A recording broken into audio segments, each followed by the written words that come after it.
Welcome to COSMOS-118, formerly Laniverse. That's a separate channel now.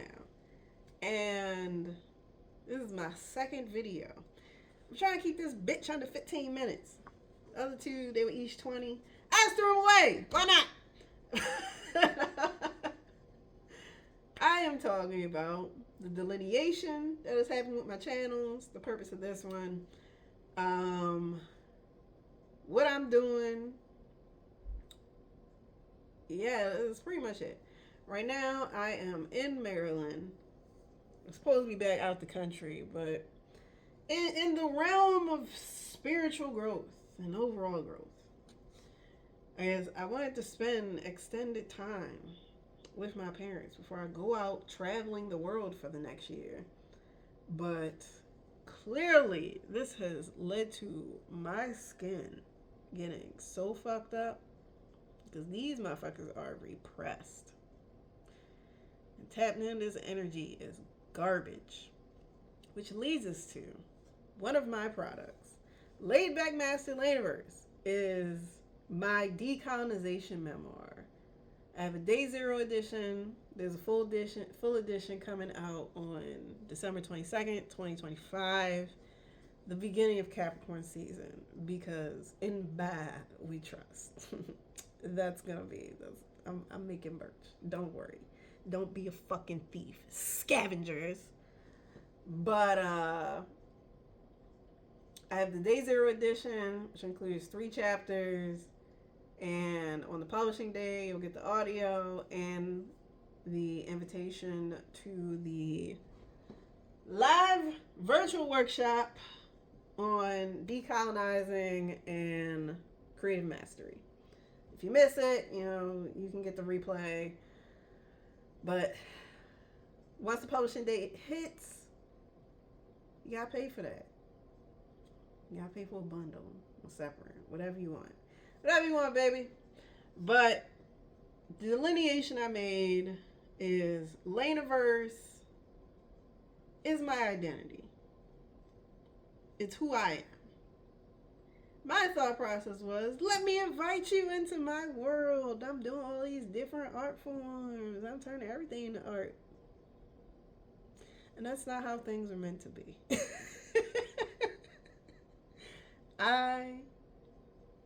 In my soul, was just like, I need just a channel that's only focused on me drawing, me, I guess, talking about my stories. And that's it. So, there's a separate Laniverse channel. I revived and revamped a channel that I had started 10 years ago that has like old art on it. So, you can check that out. COSMOS-118 is the bridge between Laniverse and the shared reality of me being a fellow sister meat sack and me packaging my immense frequency in a way that you can digest, that you want to digest. But yeah, the whole decolonization thing and like talking about being with my repressed parents is like Laid Back Master Laniverse it's a turning point for me. And my approach to art has been a lot of inner work because I'm not at the skill level that I would have preferred to have been at this age. I would have loved to have been retired by now. I could have been retired by now. I'd be a master fucking artist with millions of dollars by now. Had I not allowed, give or take the circumstances, but had I not allowed those circumstances and programs and the repression, the suppression, the projection, just all the bullshit of other people to eclipse what I believed within myself, I'd be in a completely different timeline. And so writing that book is I guess it's a homecoming. It's liberation, where I have finally been able to put words and labels and awareness and acknowledgement to all these different energies and factors and beliefs that were distorting who I actually am. Because, like, there's a lot of bullshit that comes with being a black American woman. There's a lot of bullshit because the world belongs to white men. Like, that's not what I am. But there's this expectation, there's this design for me to be as adjacent to what these motherfuckers want. And when it comes to, like, closing the chapter, ending the war on, I guess, my identity, when it comes to my parents and just my family as a whole, I'm traveling for a year, right? We're coming back to this. I'm traveling the world for a year. I'm coming back around this time next year because this week there's MJ BizCon, which is one of the biggest cannabis business conferences in the world, give or take, because apparently that number's been declining. But I've never been. Missed my chance to go last year. Wasn't feeling like I was anticipating not being in the country this year. So next year I'm definitely going to make it happen. So I'm coming back for that. And like, I don't really want to come back to Maryland because it's going to be fucking cold. But it's like I'm also considering how long I'm sticking around because I plan to legally change my name.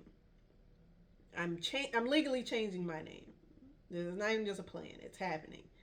But then with that comes, I got to change my passport.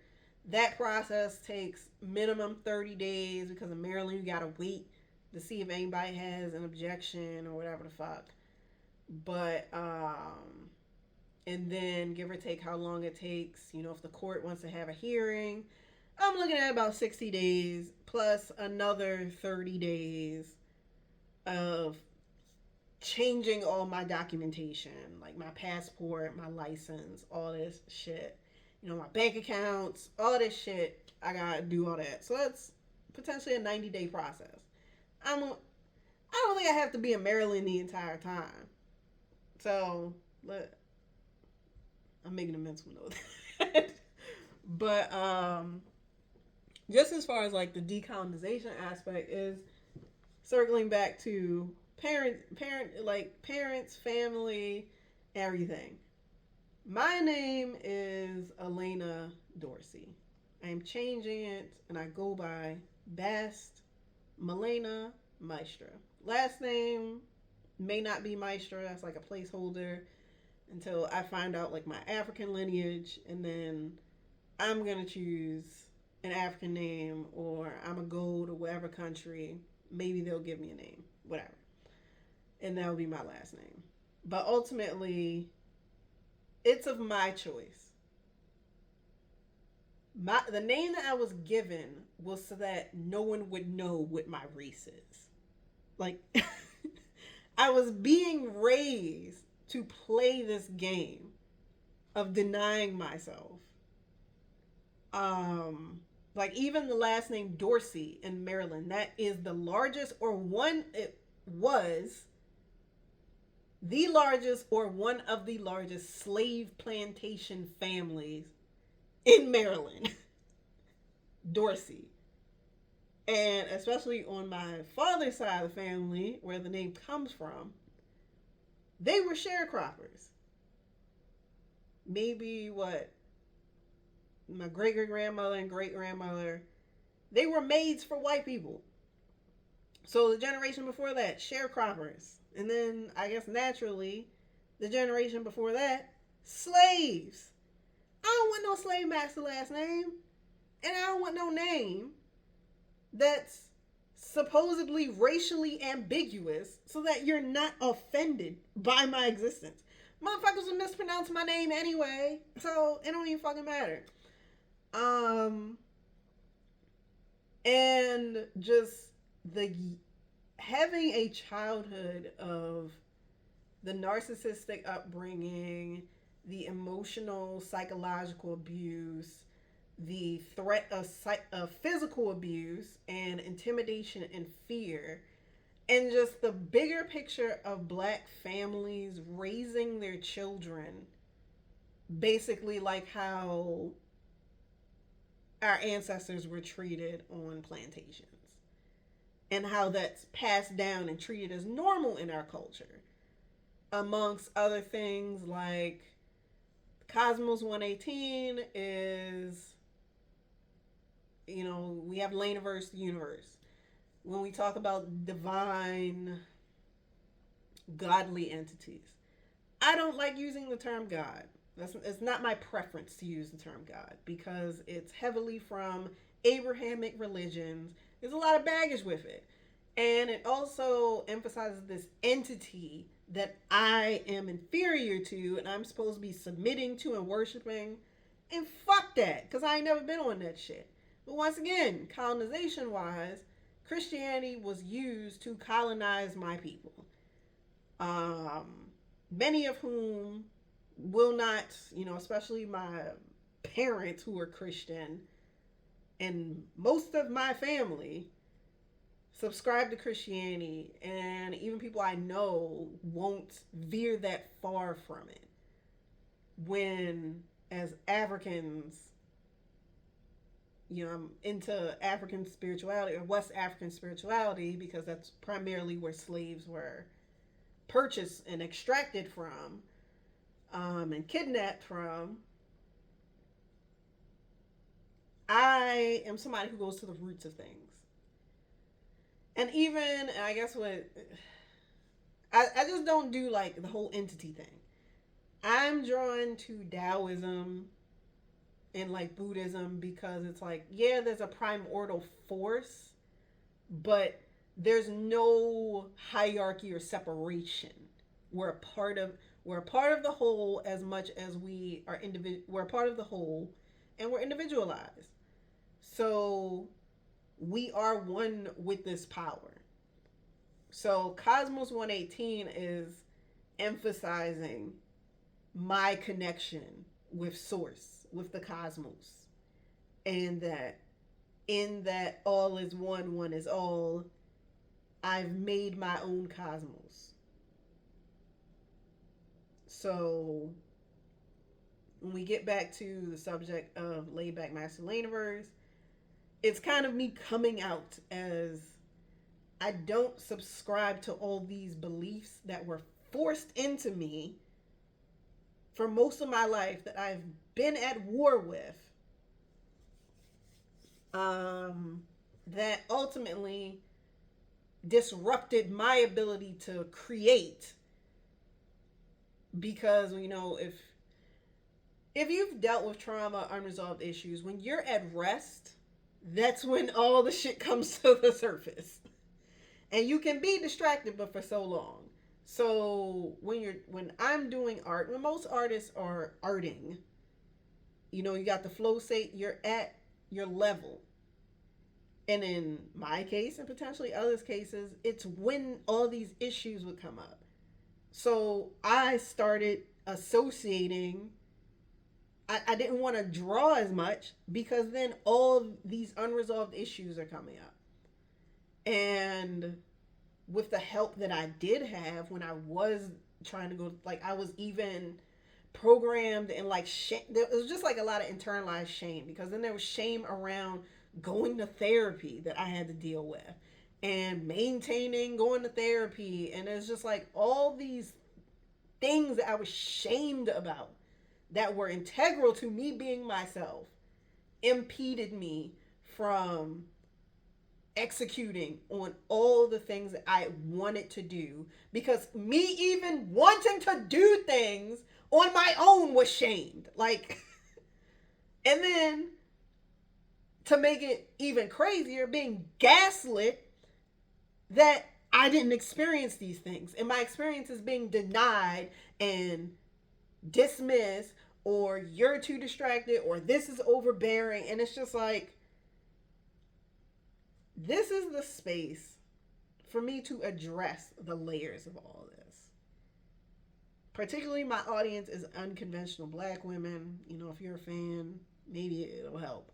But it's providing a space for you to feel seen and to see the work that I was still able to do and the ways that I was still able to improve to the best of my ability while I was at war with myself. It's not even with me. It's fucking programs. It's decoys. But that is what it is. So, subscribe if you vibe. Comment wisely. Share with love. Consider liking. And if you are picking up what I'm putting down, you can go to the COSMOS-118 website, Laneverse website, or where I am selling Laid Back Master Laneverse. Or even go to the coffee website and just gift me some money. Head on down there. All them things is in the show notes. But definitely, more than anything, make sure you subscribe. If you a real one. To the COSMOS-118 Substack. Wednesdays, I have exclusive content for the paid subscribers. And, yeah, I'll catch you in the next one. Oh, yeah, and if you are somebody from my past, do not contact me. If you want to send me money as compensation for me dealing with your bitch ass, feel free to do so. But that's not an invitation for access. I don't want to say that I hate you, but I don't want fuck all to deal with you. You're a corpse, so fuck off. Everybody else, I look forward to seeing you in more videos.